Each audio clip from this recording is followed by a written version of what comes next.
बिस्मिल्लाहिर्रहमानिर्रहीम, अस्सलाम वालेकुम। विनस स्पोर्ट्स के साथ आपका मेज़बान शहजादा मोइन हाजिर है। पाकिस्तान और वेस्ट इंडीज़ के दरमियान 3 वनडे मैचेस का आगाज़ हुआ कल, और पहले मैच में पाकिस्तान ने 5 विकेटों से कामयाबी हासिल की। पाकिस्तान की टीम के कप्तान मोहम्मद रिजवान ने इस मैच में टॉस जीता और टॉस जीतकर फील्डिंग करने का फैसला किया, और वहां पर पाकिस्तानी बॉलर्स ने उम्दा बॉलिंग का मुजाहरा किया, जहां पर वेस्ट इंडीज़ को 280 रन तक महदूद किया और पाकिस्तान ने बासानी 281 रन बनाकर इस मैच में कामयाबी हासिल की। पाकिस्तान की जानिब से जहां पर शाहिन शाह आफरीदी ने इस मैच में 4 विकेटें हासिल की, तो भरपूर उनका साथ दिया पाकिस्तान के दोबारा टीम में कमबैक करने वाले नसीम शाह ने, जिन्होंने 3 विकेटें हासिल की। फिर पाकिस्तान की जानिब से पहली दफ़ा वनडे कैप हासिल करने वाले हसन नवाज, उन्होंने अपने मैच को यादगार बनाया और पहले ही मैच में 63 रन की बारी खेलने में कामयाब रहे और पहले ही मैच में मैन ऑफ द मैच का अवार्ड उन्होंने अपने नाम किया।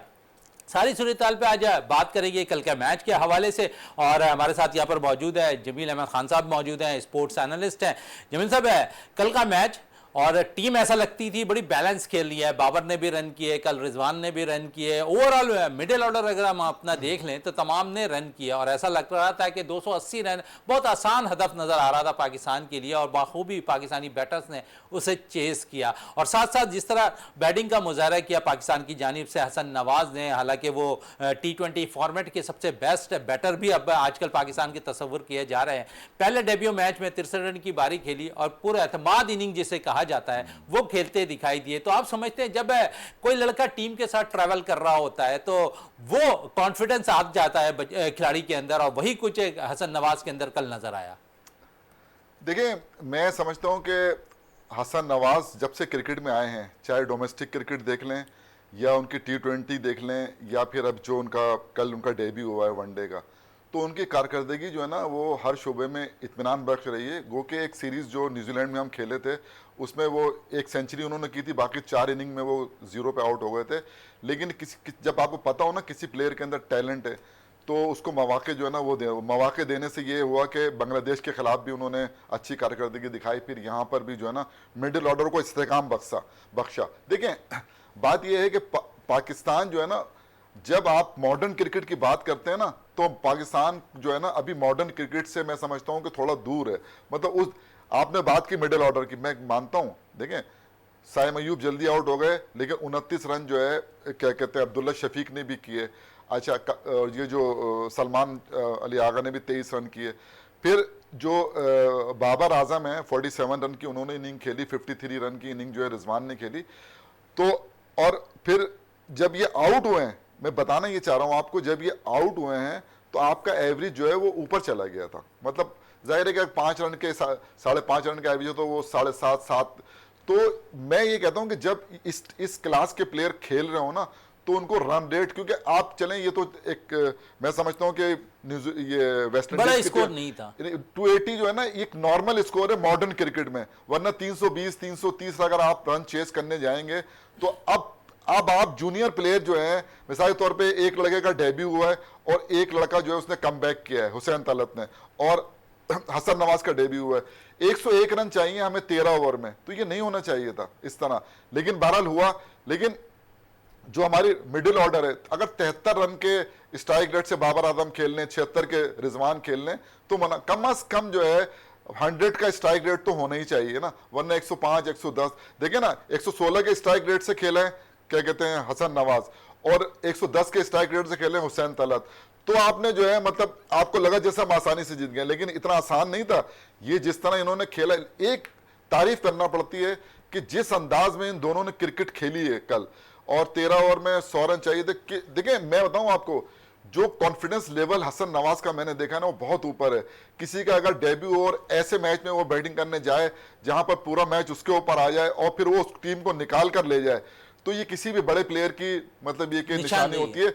जिस तरह बैटिंग की है क्या कहते हैं हसन नवाज ने, आपकी देखें ये चौथे प्लेयर बने पाकिस्तान के, चौथे प्लेयर जो अपने डेब्यू के ऊपर नहीं मैन ऑफ द मैच हुए, अपने डेब्यू पे मैन ऑफ द मैच हुए। मतलब इससे पहले अनवर अली भी हुए थे, इमामुल हक हुए थे और नासिर जमशेद हुए थे, ये 3 पहले हो चुके थे, ये चौथे हैं।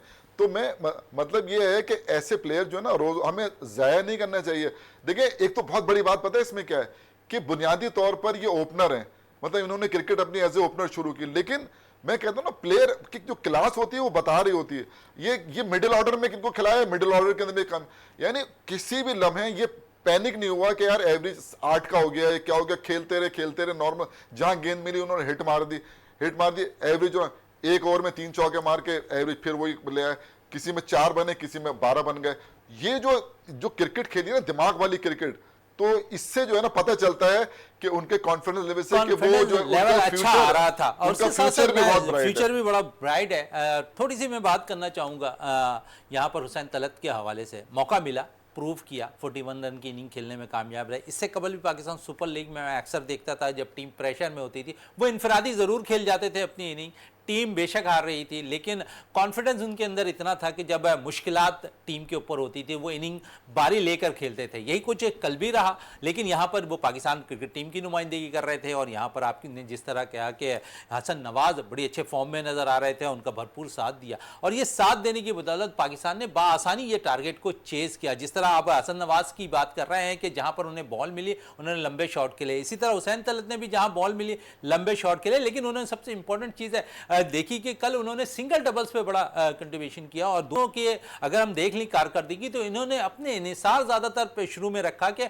हम सिंगल डबल्स को करते रहे, लेकिन माजी अगर थोड़ा पीछे चले जाएं, शायद हम जहां पर नाकामी हो रही थी टीम को, तो वहां ऐसा लग रहा था कि हमारे बैटर सिंगल डबल से ज्यादा चौके छक्कों को तरजीह दे रहे हैं। देखिए मैं बताऊं, क्रिकेट में ना सेल्फ बिलीव जो होता है ना वो बहुत बड़ी चीज होती है। अगर किसी प्लेयर को ये कॉन्फिडेंस है अपने ऊपर कि मैं जितवा दूंगा, वही लोग बड़े प्लेयर बने। माजी में उठा के देख लें, जावेद मियादाद, इंजमाम, सलीम, जितने भी आप नाम लेंगे ना, इनको ना सेल्फ बिलीव था कि हम जो ना मतलब जितवा देंगे। कल मुझे वो नजर आया है जिस तरह के ये खेला है, हुसैन तलत खेला या क्या कहते हैं हसन नवाज खेला, तो यानी ऐसा लग रहा था कि मतलब ये इनको ये बिलीव है। और मैं बताऊं आपको, हुसैन तलत ने अपने तजर्बे का भरपूर फायदा उठाया है, जो कि उठाना चाहिए भाई। 2019 में टिके आए थे टीम के अंदर, उसके बाद से फिर हाँ, तो अब आए हैं तो एक मैच्योर प्लेयर बन के जो है ना मतलब नजर आ रहा है कि वो खेल। लेकिन देखिए मैं आपको बताऊं, आपकी टीम हारेगी भी, आपकी टीम जीतेगी भी, तो आपको अपना कॉम्बिनेशन जो है ना खराब नहीं करना। जो लड़का परफॉर्म कर रहा है ना उसको भरपूर जो है ना मौके मिलने चाहिए।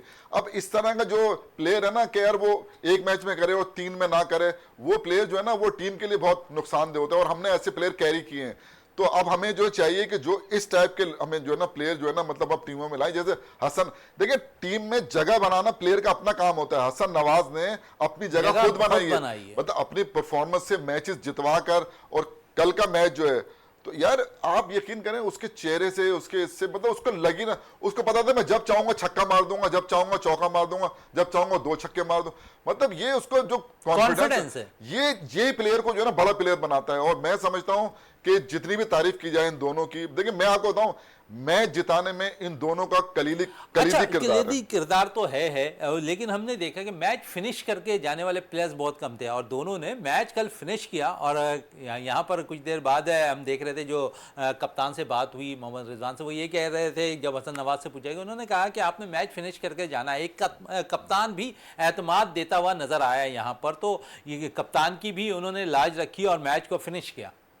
बिल्कुल सही बात है। देखें बात ये कि एक कप्तान होता है ना, उसका कॉन्फिडेंस होता है प्लेयरों के ऊपर, वो कॉन्फिडेंस परफॉर्मेंस कराता है ना। फील्ड का बॉलर है, उसको वो मतलब वो कहेगा यार तूने आउट करना है, और जो है ना ये, तो वो लड़का का इतना बड़ा दिल हो जाता है। प्लेयर है, बोले यार तू जाके तू ही जितवाएगा। देखिए ये जो होता है ना कप्तान का जो कॉन्फिडेंस होता है ना, ये बहुत बड़ी चीज होता है। ड्रेसिंग रूम का माहौल इससे बिल्कुल चेंज हो जाता है जब कप्तान जो है ना टीम के ऊपर अगर उसके ऊपर वो कर रहा हो, तो फिर पूरा का पूरा जो वो ना टीम की जो सूरत हाल है वो कल आप देखें ना, देखें कुछ भी है, मतलब एक लग ये रहा है कि टीम का जो कॉम्बिनेशन है वो एक जो है ना बना हुआ नजर आ रहा है। मैं आपको बताऊं 11 अच्छे प्लेयर नहीं जीतते हैं, टीम कॉम्बिनेशन जीतता है। जब आपका कॉम्बिनेशन अच्छा होगा ना, ये कॉम्बिनेशन आपने, अब आप ये देखें कि नसीम शाह जो है ना वो टीम से तकरीबन इन आउट थे ना, कल उन्होंने बॉलिंग की, अच्छी बॉलिंग की। शाहीन शाह आफरीदी देखा अच्छी करेंगे तो तीनों स्पिनर ने एक खिलाड़ी आउट किया। जब अच्छी करोगे आप तो हम अच्छे ही कहेंगे। 280 रन जो है ना, मैं आपको समझता हूँ, मेरी जाती राय के अंदर ये एक ऐसा स्कोर है कि जो मतलब नॉर्मल है, कोई बहुत, क्योंकि आजकल 300 से ऊपर रन हो रहा है, तो हमें मॉडर्न क्रिकेट खेलना आना चाहिए। बाबर आजम जो है ना सुपरस्टार प्लेयर, इसमें कोई दो राय नहीं है। और वो खेला है बार, वो उसने कम पे, लेकिन चूंकि वो आउट हो गया, हो सकता है कि अब वो अपना जो स्ट्राइक रेट और ये बेहतर करता तो आउट हो गया। चलें बेहतर करते हैं, बाबर आजम तो बेहतर होता, इस पे मजीद और भी बात रहेगी। और लेकिन इस वक्त मुझे ब्रेक के लिए कहा जा रहा है, ब्रेक से वापस आते हैं तो गुफ्तगू को मजीद जारी रखते हैं।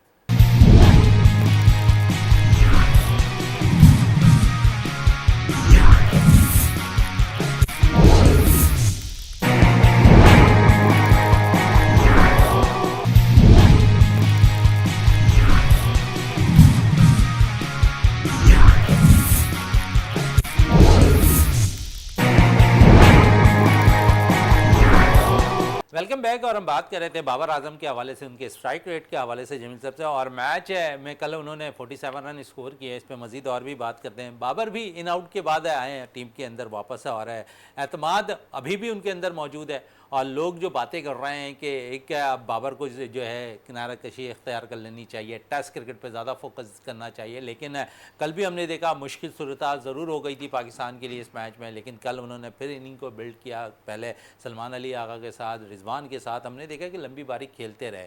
तो आप समझते हैं बाबर की अभी भी हमें ज़रूरत है? वर्ल्ड क्लास प्लेयर है, पाकिस्तान का नंबर 1 बैटर है। वर्ल्ड क्लास की आप जो बात कर रहे हैं ना, देखें बाबर आजम की आपको T20 में भी जरूरत है, बाबर आजम की आपको वनडे में भी जरूरत है, बाबर आजम की आपको टेस्ट में भी जरूरत है। बाबर आजम एक वर्ल्ड क्लास प्लेयर है। ऐसे प्लेयर जो है ना रोज रोज पैदा नहीं होते हैं ना। देखें मैं आपको बताऊं, आपने अभी जो T20 खेले ना, वो बांग्लादेश आपके यहाँ आई, ठीक है, आप वहां पर गए, ठीक है, यहां पर आप मतलब ये कि जीत गए, वहां जाके आप हार गए, ठीक है, कोई बात नहीं, वेस्ट इंडीज से आपने जीत। अभी इनकी रैंकिंग देखेंगे, किस रैंकिंग की टीमें हैं, किनसे आप जीते हैं, अभी आपको आगे किन टीमों से खेलना है, फिर आपका एशिया कब आ रहा है, ठीक है, फिर एक वो है क्या कहते हैं tri series tournament series, Afghanistan tri series है ना, वो अफगानिस्तान, यूएई और पाकिस्तान की, सही है ना, वो शुरू हो रही है 29 अगस्त से, ठीक है, फिर 12 सितंबर से जो ना ये एशिया कप शुरू हो रहा है। तो अब आपने जो आगे जो आपने क्रिकेट खेलनी है ना, तो आपको बाबर आजम जैसे प्लेयर की जरूरत पड़ेगी। आप मुझे बताएं यार, मोहम्मद हारिस है, मोहम्मद हारिस जो है वो मतलब विकेट कीपर बैट्समैन आपने रखा। मैं हैरान हूं कि आपने चले T20 में रख लिया था, वो T20 के अंदर भी वो तो मतलब अच्छा जमीन साहब, बड़ी बात आपने कर दी है मोहम्मद हारिस की, लेकिन मैं समझता हूं कि यहाँ पर बड़ी अच्छी परफॉर्मेंस दी साहबजादा फरहान ने, लेकिन शायद ऐसा लगा कि जहाँ पर फ़खर अनफिट हुए तो वहाँ आप कैरी करा सकते थे। यहाँ पर साहबजादा फरहान को आपने मोहम्मद हारिस को टीम में इंक्लूड किया। यार बिल्कुल कराना चाहिए था, सेकंड विकेट कीपर के तौर पे जो इसको रखा हुआ है ना, तो आपको साहबजादा फरहान भी विकेट कीपर के तौर पर, वो पाकिस्तान क्रिकेट बोर्ड जो लिस्ट देते हैं उस पर भी साहबजादा के आगे विकेट कीपर ही लिखता है। एक और बात बताऊं मैं आपको, लिस्ट ए जो है ना, लिस्ट ए के मैचेस आप 7 सेंचुरी हैं हसीबुल्लाह की। यार आप मुझे बताएं हसीबुल्लाह कहाँ है? हसीबुल्लाह जो है यार, मैं हैरान हूं, 50 ओवर की क्रिकेट खेलनी है आपको, 300 गेंदें खेलनी है, आप जो है ना मतलब आपने मोहम्मद हारिस को रखा हुआ है। मोहम्मद हारिस जो है वो पहली गेंद से जो है ना उसका मुंह किधर होता है, बल्ला किधर होता है, वो यार वो T20 लग रहा है जैसे कि वो कोई T10 का मैच जो है ना मतलब खेल, मतलब T20 के अंदर मतलब वो आते ही पहले उनको कोई न्यूजीलैंड के अंदर हमने देखा, हम बांग्लादेश के खिलाफ देखा, या मतलब एक आध इनिंग चलो आपने 10 इनिंग में से कर दी तो उसको कोई वो नहीं होता यार। आपके पास प्लेयर मौजूद हैं, मैं रोहिल नजीर मौजूद है, आपके आपके पास मौजूद है, सात बेग मौजूद है, ये क्या कहते हैं अपना गाजी गौरी मौजूद है, मतलब प्लेयर तो मौजूद है ना आपके पास। तो यार आप जब अब आपने उनका नाम लिया साहबजादा फरहान का, ठीक है ना, इस वक्त तो मैं समझता हूँ रिजर्व विकेट कीपर में रखना था, तो आपके पास बैटिंग भी मजबूत हो रही थी, आपको मुस्तहकम ओपनर भी मिल रहा था। आपको जरूरत पड़ने पे आप उनको ओपन भी करा सकते हैं, जरूरत पड़ने पे कीपिंग भी करा सकते हैं, मतलब है ना आपके ऑप्शन।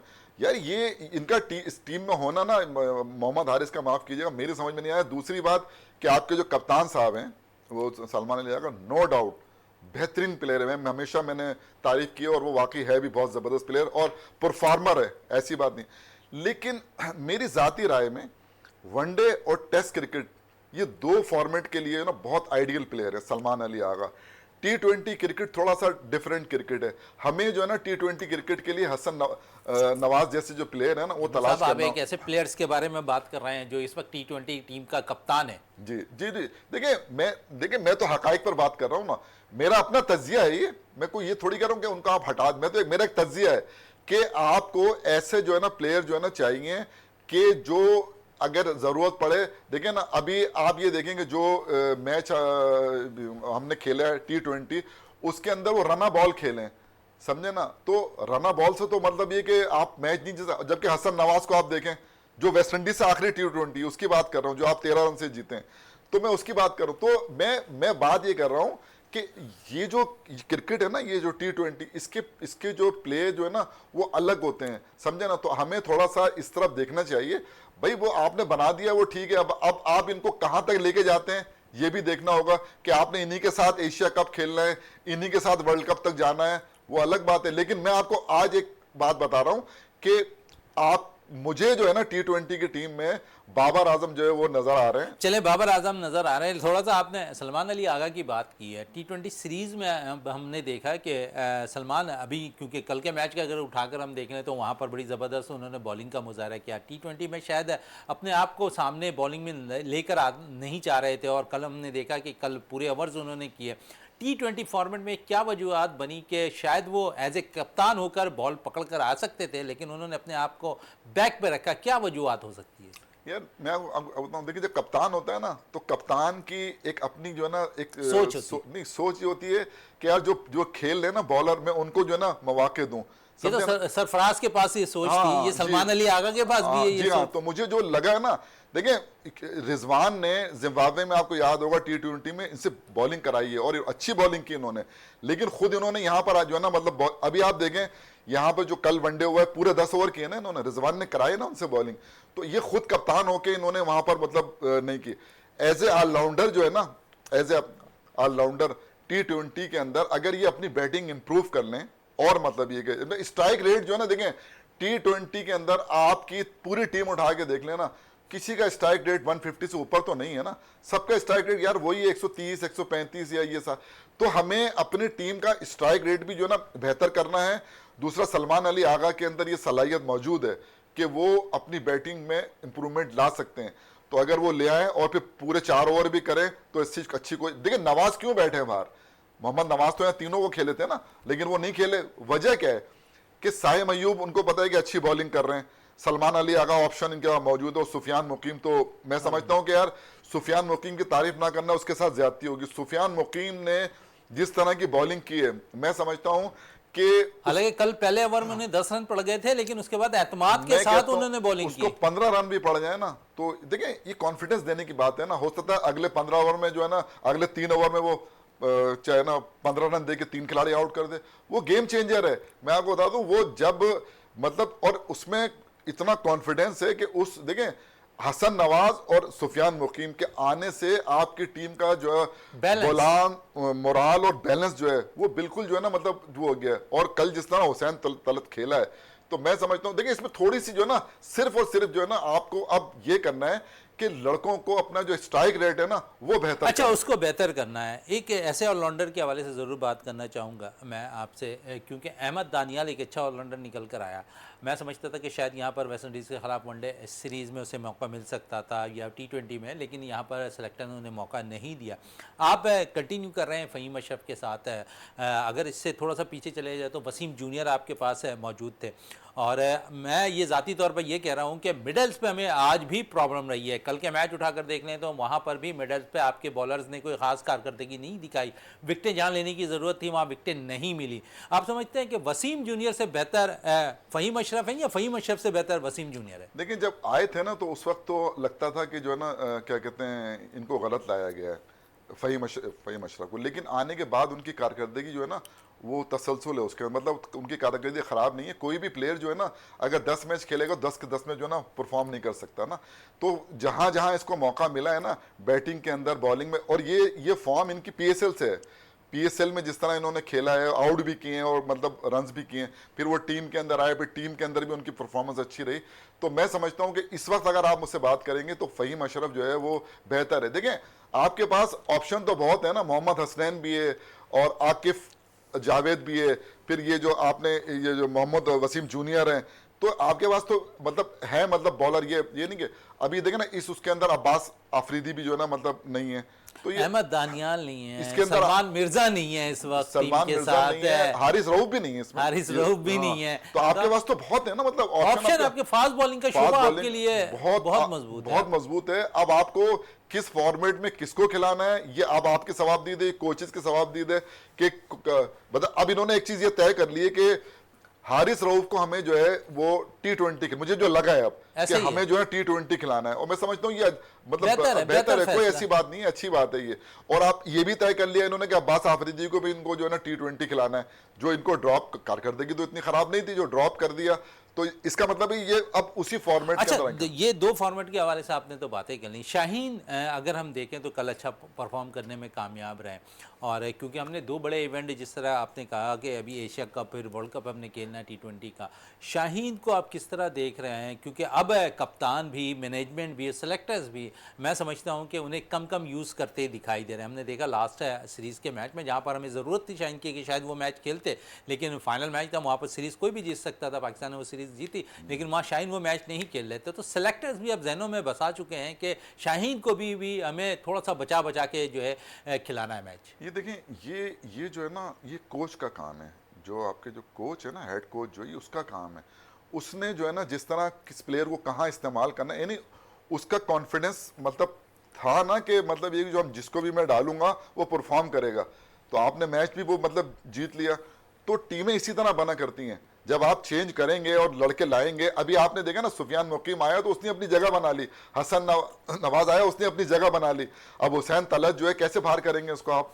मतलब ये है कि ये क्रिकेट का उसूल है कि जब आप अंदर आए तो दूसरे को अंदर ना आने दें, अपनी जगह पे अपने नंबर पे। ये पुराने प्लेयर जितने भी थे आप उठा के देख ले, वो ऐसी परफॉर्मेंस करते थे, कोई बेचारा मतलब होता था नए प्लेयर्स की जगह बनाना मतलब डोमेस्टिक में उसने रनों के मतलब ढेर लगा दिए, लेकिन वो नहीं, क्यों कि वो इंटरनेशनली इतना परफॉर्म कर रहे थे कि वो लड़के नहीं आ पाए ना, मतलब जिस तवातुर के साथ आना चाहिए थे। तो यही एक तरीका है। तो अब जैसे ये आए हैं, इनको चाहिए कि ये जो ना, लेकिन एक बात मैं आपको बताऊं, मुझे खुशी है कि इन्होंने अब्दुल्ला शफीक को लेकर आए ना। अब्दुल्ला शफीक, बाबर आजम के बाद आपके पास पाकिस्तानी टीम में टेक्निकली जो है ना साउंड प्लेयर अगर कोई है तो वो अब्दुल्ला शफीक है, और वो उसमें सारी क्वालिटीज हैं। वो बड़े शॉट भी मार सकता है, इनिंग को बिल्ड भी कर सकता है, बुरे वक्त में खड़ा भी हो सकता है। तो वो आया तो एक मतलब अच्छा, मतलब मुझे लग रहा है कि आगे चल के ये खेल के एक अच्छा फिर आपके पास ऑप्शंस अच्छे आ गए। ओपनर्स पे भी अगर हम थोड़ी बात कर लें, आपके पास साइम मौजूद है, शफीक मौजूद है, फ़खर जमान आपके पास मौजूद है, साहबजादा फरहान आपके पास मौजूद है। तो आपके पास यहाँ पर भी बेंच अच्छा नज़र आ रहा है। ठीक है, अगर कोई अनफिट होता है, आप देखें फ़खर अनफिट है, हमें कोई प्रॉब्लम नहीं हुई है यहाँ पर। असद शफीक भी अच्छा खेलते अब्दुल्ला शफीक भी अच्छा खेलते हुए दिखाई दिए, उसके साथ साहबजादा फरहान की भी पिछले मैचेस की अगर उठा के दे, उनकी कारकर्दगी भी अच्छी। फ़खर भी जितने मैचेस खेले उन्होंने कुछ कंट्रीब्यूशन अच्छा किया T20 के अंदर। तो हमें कहीं मसाइल नहीं आ रहे। अब हमारे पास प्रॉब्लम आती है वनडे पोजीशन पर। तो वनडे पोजीशन पर जो है बैटिंग करने के लिए आप वनडे क्रिकेट के अंदर कितना मौजू समझते हैं बाबर आजम को? नहीं, मैं समझता हूं कि बाबर आजम जो है ना वो वनडे क्रिकेट के अंदर, देखें अब आपका जो है ना जो मेन प्लेयर अगर मैं समझता हूं वो फ़खर जमान जो है ना वो फिटनेस मसाइल का जो है ना शिकार है। तो अब ऑटोमेटिक जो है ना बाबर आजम की जो है ना वो जगह बनती है, मतलब ये T20 में भी बनती है और वनडे में भी बनती है, क्योंकि इनिंग को लेके चलने वाला एक सीनियर प्लेयर जो है ना वो होना चाहिए। तो देखिए ना, ऐसा तो नहीं कि कोई आउट ऑफ फॉर्म है या कोई मतलब ऐसा, या तो बाबर आजम की क्लास का कोई प्लेयर आपके पास है तो चले ठीक है। अब साहबजादा फरहान है, वो एज ए ओपनर खेल रहे हैं। अब वनडे के अंदर जो अब्दुल्ला शफीक के साथ साइम जो है ना वो ओपन कर रहे हैं, बिल्कुल ठीक है कॉम्बिनेशन। वहां पर जो है साहबजादा फरहान है, तो बाबर की जगह 3 नंबर पे ही जाके जो है ना वो बनती है। तो मैं समझता हूँ कि बाबर को 3 नंबर पे मतलब ये कि खिलाना चाहिए। और फिर ये जो अपने आपके जो कप्तान है हसन नवाज, यार हसन नवाज ने जो आके T20 में और वनडे के अंदर जो जिस तरह मिडिल ऑर्डर को इस्तेकाम दिया है, बिल्कुल बड़ी अच्छी बात की है इन्होंने। और हसन नवाज ने जिस तरह कल पहले वनडे के अंदर अपने डेब्यू पर जो है उन्होंने पाकिस्तान को मैच जिताया और मैन ऑफ द मैच का अवार्ड भी हासिल किया। गुफ्तगू मजीद भी आगे हम करेंगे, लेकिन इस वक्त मुझे ब्रेक के लिए कहा जा रहा है, ब्रेक से वापस आते हैं तो गुफ्तगू को मजीद जारी रखते हैं।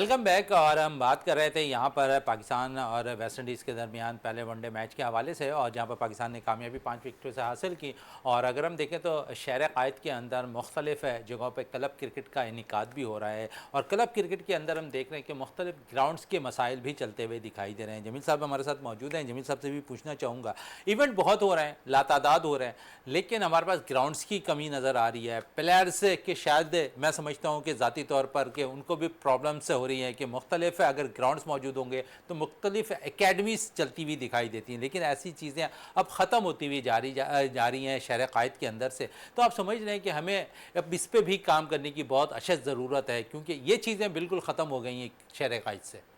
देखिए, मसला ये है कि इसकी जो ना वजूहात हैं, वजूहात इसकी ये हैं कि आज से 8-10 साल पहले अगर आप पीछे चले जाते हैं ना, तो हमारे पास जो है पाकिस्तान क्रिकेट बोर्ड जो है ना, उसके 5 ग्राउंड थे।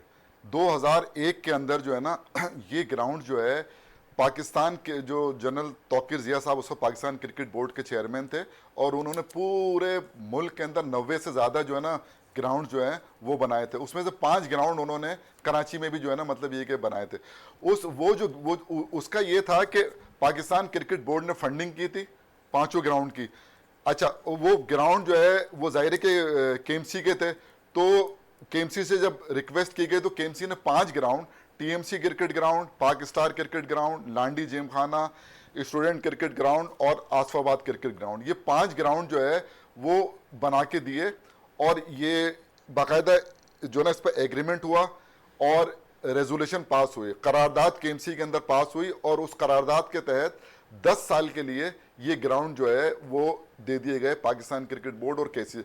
पाकिस्तान क्रिकेट बोर्ड ने वो बना के केसीसी को हैंडओवर किए कि आप यहाँ पर क्लब क्रिकेट को फरोग दें, और जो एकेडमीज़ हैं यहाँ पर, जो एकेडमीज़ हैं हर उस पर जो है ना आपने इसको मेंटेन भी करना है, क्लब क्रिकेट भी करानी है, और एकेडमीज़ भी जो ना इन खिलाड़ियों के लिए चलानी है, फ्री में चलानी है सब। तो ये सारी चीज़ें मतलब ये हुई, और ये जब ये ग्राउंड मिले उसके बाद जो है एसोसिएशन ने मतलब क्लब क्रिकेट, और ये मतलब ये कि पीर से और जुमे तक जो है क्लब क्रिकेट के लिए ग्राउंड जो है ये फ्री हुआ करते थे, और क्लब क्रिकेट बेइंतहा क्लब क्रिकेट जो है ना हुई।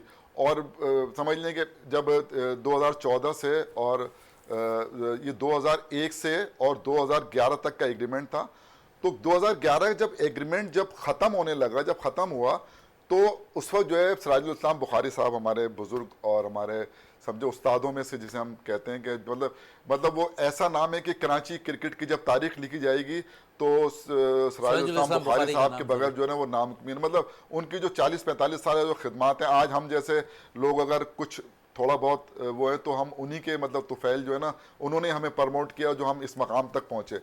तो वो उस वक्त जो है ना उन्होंने लेटर लिखा केएमसी को कि जनाब ये जो एग्रीमेंट है इसको जो है एक्सटेंड कर दिया जाए, ठीक है ना।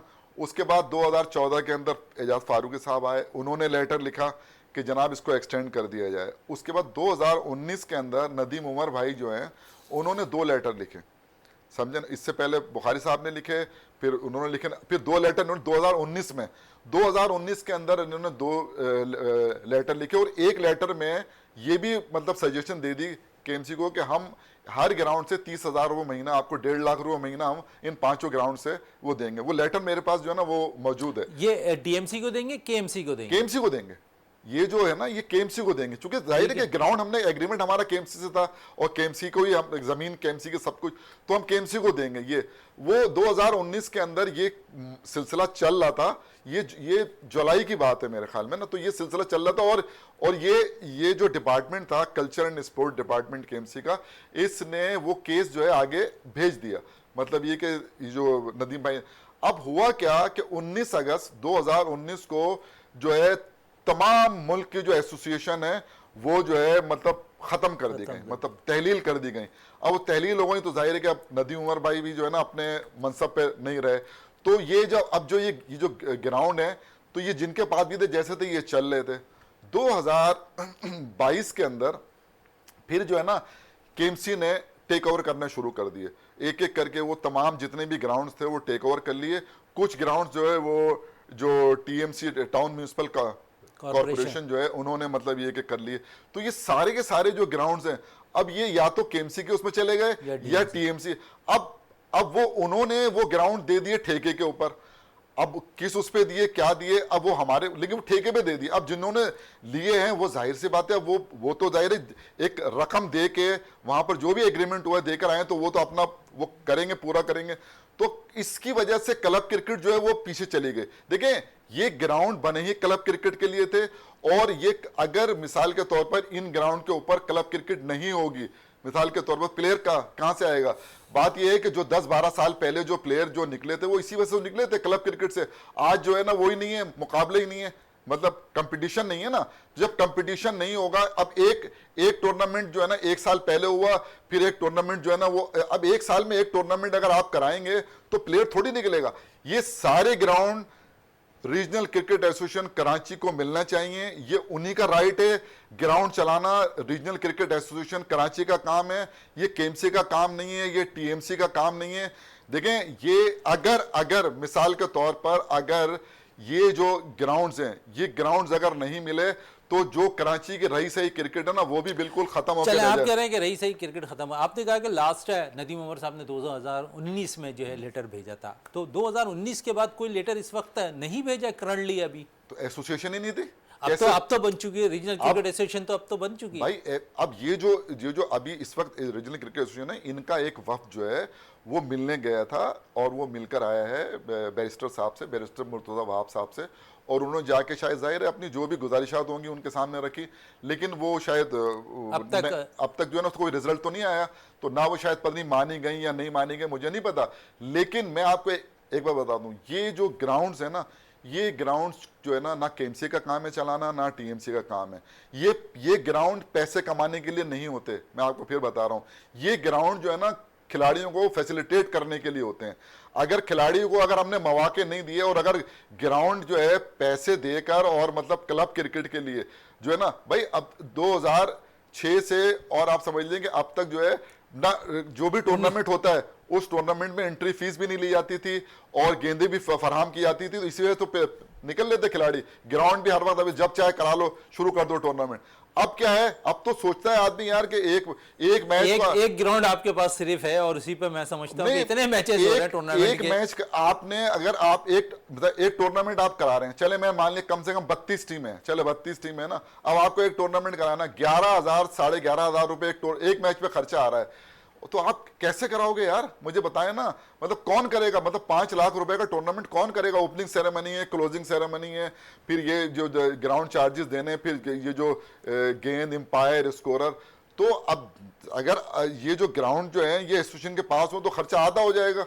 फिर क्रिकेट वही, मतलब ये देखें, ये बहुत ये मेरा मसला नहीं है। जो ग्राउंड्स इस वक्त केएमसी और डीएमसी के पास है, मैं उस पर देखता हूँ अक्सर के वहाँ पर तो शायद फुर्सत ही नहीं होती उस ग्राउंड्स पर कि विकेट कहीं खाली मिल जाए, चाहे वो दिन हो, फजर हो, रात हो, वहाँ पर आपको सिर्फ क्रिकेट ही क्रिकेट नज़र आ रही है। मल्टीनेशनल कंपनियाँ वहाँ पर खेलती नज़र, तो वो विकेटों का, वो ग्रास का क्या हाल होगा जहाँ पर मेंटेन नहीं किया जा रहा। तो यहाँ पर भी तो दूसरा रुख देखना पड़ेगा, जहाँ क्रिकेट अच्छी होनी चाहिए वहाँ पर क्रिकेट अच्छी नहीं, वहाँ मल्टीनेशनल मैचेस होते हुए दिखाई दे रहे हैं। देखिए, वो मैं तो आपको फिर बता रहा हूँ ना कि जो ऑर्गेनाइजर हैं जिन्होंने वो लिया है, मतलब ये अब किन टर्म एंड कंडीशन पे लिया है मुझे तो नहीं पता, लेकिन बहरहाल वो जिस भी उस पे लिया है टर्म एंड कंडीशन पे, तो वो जाहिर है कि वो तो अपना, मिसाल के तौर पर अगर कोई मैं मिसाल दे रहा हूँ, कोई आदमी अगर 20 लाख रुपए खर्च करेगा तो 30 लाख रुपए तो कमाएगा ना वो। तो वही सिलसिला चल रहा है। तो ये मैं बताना आपको ये चाह रहा हूं कि ये काम जो है ये इनका नहीं है, ये काम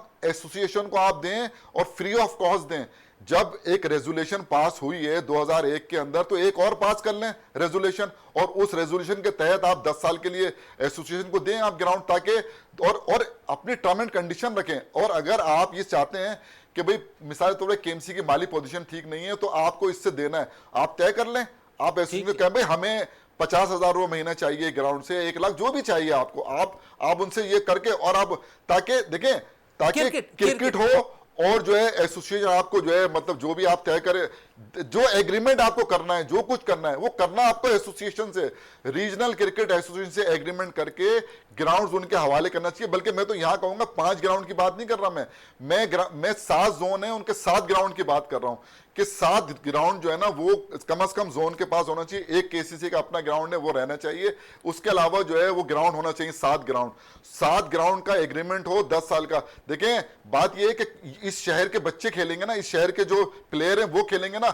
ये देखिए मुर्तजा वहाब साहब से मेरी रिक्वेस्ट है कि आप इस शहर का सोचें कि इस शहर के बच्चे कहां जाएंगे। क्लब क्रिकेट जो है वो कहां पर, जब आप जो है जो भी आपका अगर एग्रीमेंट करना चाहते हैं, आप रीजनल क्रिकेट एसोसिएशन है उनसे आप एग्रीमेंट करें, 10 साल का करें एग्रीमेंट। आप उनको बोले आपने इतने रुपए महीना जो ना हर ग्राउंड से देना, अगर ना 3 महीने वो ना दे आप कब्जा कर लें उसके ऊपर। बड़ी अच्छी बात की यहाँ पर जमील साहब ने कि एग्रीमेंट के हवाले से, और उन्होंने कहा कि क्रिकेट है शहर क़ायद की ख़त्म होती जा रही है, उसकी बेसिक वजह क्लब क्रिकेट का ना होना। और क्लब क्रिकेट क्यों नहीं हो रही है, तो हम वहाँ पर देख रहे हैं कि जो ग्राउंड्स है वहाँ पर ऑर्गेनाइज़र को वो ग्राउंड्स नहीं मिलते दिखाई दे रहे हैं। फिर फीसेस की मद में बहुत ज़्यादा उन्हें पे करना पड़ा है, जिसके बाइस है हमें ग्राउंड की भी किल्लत होती हुई दिखाई दे रही है, टूर्नामेंट्स भी कम होते हुए दिखाई दे रहे हैं। उम्मीद करते हैं कि इस पर ज़रूर नज़रसानी की जाएगी। मुर्तज़ा वहाब साहब जो मेयर कराची हैं वो भरपूर तौर पर इस अहम मसले पर ज़रूर अपनी नज़र करम करेंगे और शहर क़ायद के अंदर एक बेहतर से बेहतर फैसला करते हुए क्रिकेट के लिए दिखाई देते हुए नजर आएंगे। जमील अहमद साहब का बहुत बहुत शुक्रिया। प्रोग्राम का अख्ताम करता इस दुआ के साथ कि पाकिस्तान में खेल और खिलाड़ी तरक्की करते रहें और पाकिस्तान का सबसे लाली परचम दुनिया भर में रोशन रहे। इसी के साथ अपने मेज़बान शहजादा मोइन को इजाज़त दें। पाकिस्तान जिंदाबाद।